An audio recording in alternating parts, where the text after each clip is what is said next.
अस्सलामु अलैकुम। बिस्मिल्लाहिर्रहमानिर्रहीम। जिस दिन हजरत उमर रजी अल्लाह अन्हा अकेले ही फिलिस्तीन पहुंचे, ईसाइयों ने बैतुल मकदिस पर कब्जा जमा रखा।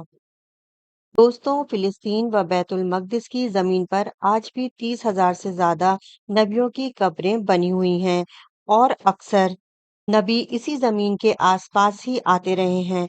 बैतुल मकदिस की मस्जिद को हजरत सुलेमान अलैहिस्सलाम ने जिन्नातों के जरिए बनवाया था और हमेशा से इस जमीन पर कभी यहूदियों ने कब्जा जमाने की कोशिश की तो कभी ईसाइयों ने।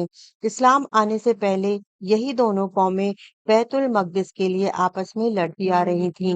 यहाँ तक कि फिलिस्तीन में जब कोई यहूदी बादशाह बनता तो बैतुल मकदिस के आसपास बसने वालों सारे ईसाइयों को कत्ल कर देता और जब कोई ईसाई बादशाह बनता तो बैतुल मकदिस के आसपास बसने वाले सभी यहूदियों को कत्ल कर देता। सदियों से यही होता चला आ रहा था। जब हुजूर सल्लल्लाहु अलैहि वसल्लम दुनिया में तशरीफ लाए और लोगों को इस्लाम की दावत दी तो आगे चलकर मदीना में एक इस्लामी हुकूमत की बुनियाद रखी गई और फिर धीरे धीरे आसपास के सभी इलाके इस्लामी हुकूमत में शामिल होते चले गए। यहाँ तक कि हजरत उमर रजीउल अन्हा की हुकूमत के जमाने में बैतुल मकदिस भी फतेह होकर मुसलमानों के हाथों में आ गया। हजरत उमर रज़ियल्लाहु अन्हा ने मशहूर सहाबी हजरत अबू उबैदा बिन जर्राह को एक बड़ा लश्कर देकर मिस्र की तरफ भेजा ताकि उन इलाकों को फतेह करके इस्लामी हुकूमत में शामिल कर सकें। हजरत अबू उबैदा रज़ियल्लाहु अन्हा ने बहुत सी जंगें लड़कर मिस्र व यमन और आसपास के सभी इलाकों को फतेह कर लिया। अब आखिर में बैतुल मकदिस ही बचा था तो हजरत अबू उबैदा रज़ियल्लाहु अन्हा ने आकर अपनी फौज के साथ फिलिस्तीन की चढ़ाई की और उसे चारों तरफ से घेर लिया। उस वक्त बैतुल मकदिस ईसाइयों के कब्जे में था। हजरत उमर रज़ुल अन्हा के दौरे हुकूमत में उनका इतना दबदबा था कि हजरत उमर के नाम ही से बड़े बड़े बादशाह कांपते थे क्योंकि हजरत उमर रज़ुल अन्हा ही की हुकूमत के वक्त ईरान व रोम जैसे बड़े बड़े मुल्क भी इस्लामी सरहदों में शामिल हुए। जब रोम व ईरान जैसे ताकतवर देशों के बादशाहों ने भी हजरत उमर रज़ियुल अन्हा के सामने घुटने टेक दिए तो बाकी छोटे छोटे मुल्कों को यकीन हो गया कि अब हजरत उमर जिधर भी अपना रुख करेंगे उस इलाके को फतेह करना उनके लिए कोई मुश्किल नहीं है। इसलिए उस वक्त के छोटे छोटे बादशाह हजरत उमर रज़ियुल अन्हा के नाम ही से कांपते थे।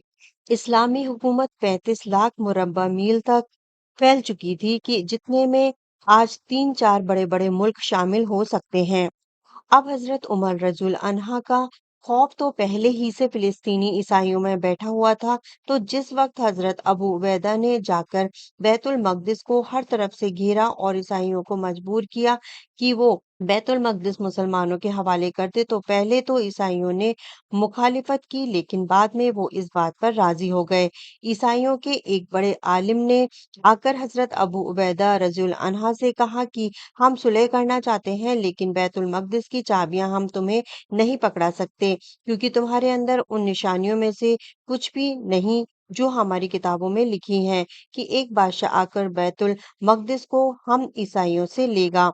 तो हजरत अबू उबैदा रज़ियुल अन्हा ने पूछा कि आखिर उस बादशाह की क्या-क्या निशानियां तुम्हारी किताबों में लिखी हैं। तो उस ईसाई आलिम ने जवाब दिया कि हमारी किताबों में लिखा है कि उस बादशाह का चेहरा थोड़ा सा लंबा होगा और उसकी दाढ़ी घनी होगी और उसके बालों में कुछ सफेदी होगी और वो कद व सेहत से अच्छा होगा।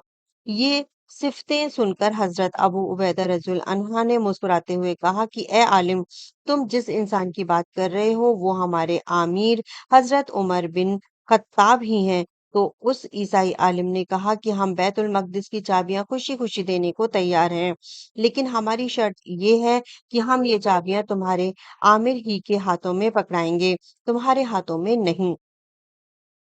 तो ये सुनकर हजरत अबू उबैदा रज़ियुल अन्हा ने मदीना की तरफ हजरत उमर को खत लिखकर भेजा कि ए अमीरुल मोमिनीन, बैतुल मकदिस फतेह हो चुका है, लेकिन यहाँ के ईसाई मुतालबा कर रहे हैं कि आप खुद ही फिलिस्तीन आकर बैतुल मकदिस की चाबियां अपने हाथों से लें और बरकत के लिए बैतुल मकदिस का ताला आप खुद ही खोलें।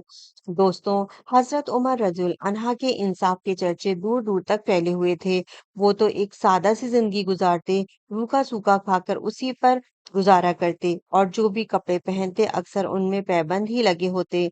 आखिर जिस दिन हजरत उमर रज़ियल्लाहु अन्हा को बैतुल मकदिस जाना था, तो उनके पास जो कपड़ा था उनमें 17 से ज्यादा पैबंद लगे हुए थे। हजरत उमर रज़ियल्लाहु अन्हा एक घोड़े पर सवार होकर अपने खास गुलाम के साथ निकले। अब फिलिस्तीन तो मदीना से बहुत दूर था, इसलिए हजरत उमर ने अपने गुलाम से कहा कि देखो भाई, मैं एक ही घोड़े का मालिक हूँ, मेरे पास और घोड़े नहीं हैं, इसलिए इस पूरे रास्ते हम दोनों में से कुछ दूर तुम पैदल चलना और मैं घोड़े पर सवार रहूंगा, और फिर कुछ दूर मैं पैदल चलूंगा और तुम घोड़े पर सवार रहना, क्योंकि अगर हम दोनों एक साथ इस घोड़े पर सवार होकर जाएंगे तो ये घोड़े पर ज्यादती होगी, और उमर अपनी हुकूमत में ये बर्दाश्त नहीं कर सकता कि किसी भी मखलूक पर कोई जाती हो। आखिर हजरत उमर रज़ियल्लाहु अन्हा अपने गुलाम के साथ फिलिस्तीन की तरफ रवाना हुए। पैर में फटे हुए जूते थे, कपड़े पर 17 पैबंद लगे हुए थे। थोड़ी दूर खुद घोड़े पर सवार होते और गुलाम घोड़े पर सवार करते और खुद उसकी लगाम पकड़कर चलते। कई दिनों के सफर के बाद ये दोनों हजरात फिलिस्तीन के करीब पहुंचे, तो इत्तेफाक ये हुआ कि जब फिलिस्तीन के अंदर दाखिल होने का मौका आया, तो उस वक्त घोड़े पर सवार होने की बारी गुलाम की थी, लेकिन गुलाम ने हजरत उमर रज़ियल्लाहु अन्हा के सामने हाथ जोड़ते हुए कहा कि ए अमीरुल मोमिनीन, फिलिस्तीन करीब आ चुका है।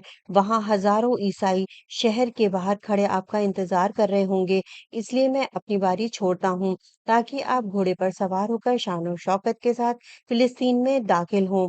लेकिन हजरत उमर रज़ियल्लाहु अन्हा ने कहा कि ये नाइंसाफी है, जब बारी तुम्हारे घोड़े पर बैठने की है तो तुम ही बैठो, और आखिर मजबूर होकर गुलाम को घोड़े पर बैठना ही पड़ा। हजरत उमर रज़ियल्लाहु अन्हा ने घोड़े की लगाम पकड़ी और फिलिस्तीन शहर में दाखिल हो गए।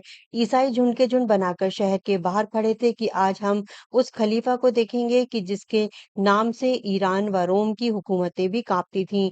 लेकिन दोस्तों, आज वो खलीफा ऐसी हालत में फिलिस्तीन में दाखिल हुआ कि उसने अपने गुलाम को घोड़े पर सवार करके खुद उसकी लगाम पकड़े पैदल चलता आ रहा है।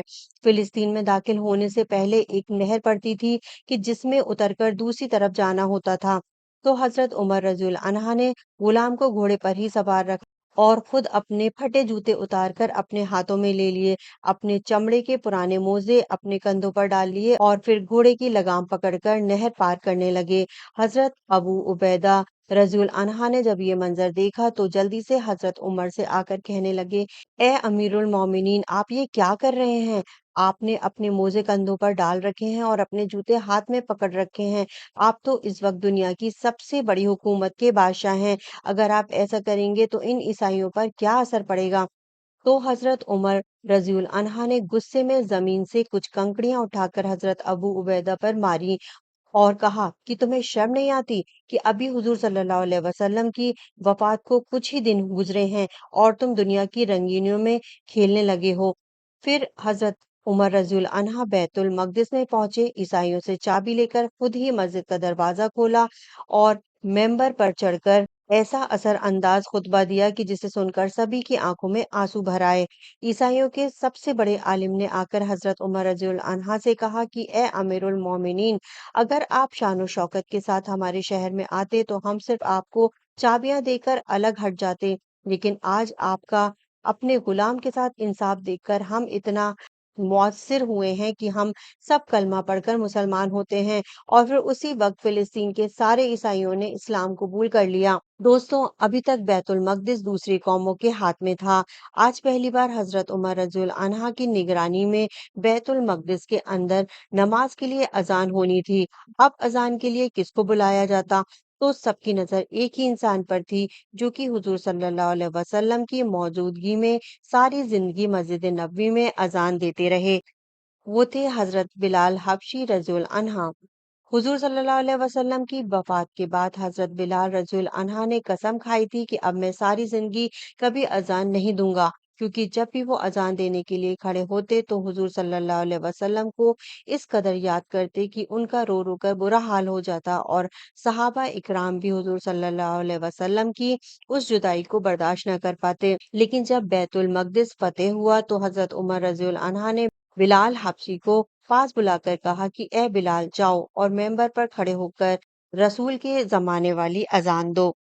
حضرت عمر رضی اللہ عنہ کے حکم پر بلال حبشی مجبور ہو گئے، اور پھر انہوں نے ممبر پر کھڑے ہو کر جیسے ہی اللہ اکبر کی صدا بلند کی تو صلی اللہ علیہ وسلم کو یاد کر کے صحابہ اکرام کے رونے کی آوازیں ہر طرف گونجنے لگیں، اور ایسا لگ رہا تھا جیسے دل پھٹ کر منہ کو آ جائے گا۔ حضرت عمر کا رو رو کر برا حال ہو گیا، اور پھر کھڑے ہو کر خطبہ دیا کہ اے لوگوں، بچپن میں میرا باپ خطاب مجھے اس بات پر مارتا تھا کہ میں بکریاں سنبھال نہیں پاتا تھا، اور میرا باپ مجھے طعنے دیتا تھا کہ اے عمر، تو زندگی میں کیا کر پائے گا، تجھے تو کچھ بکریاں بھی نہیں سنبھالی جاتی۔ لیکن آج رسول صلی اللہ علیہ وسلم کی غلامی نے عمر کو اتنی بڑی حکومت کا بادشاہ بنا دیا۔ ویڈیو اگر اچھی لگی ہو تو ایسی ہی کہانیاں سننے کے لیے چینل کو سبسکرائب کریں۔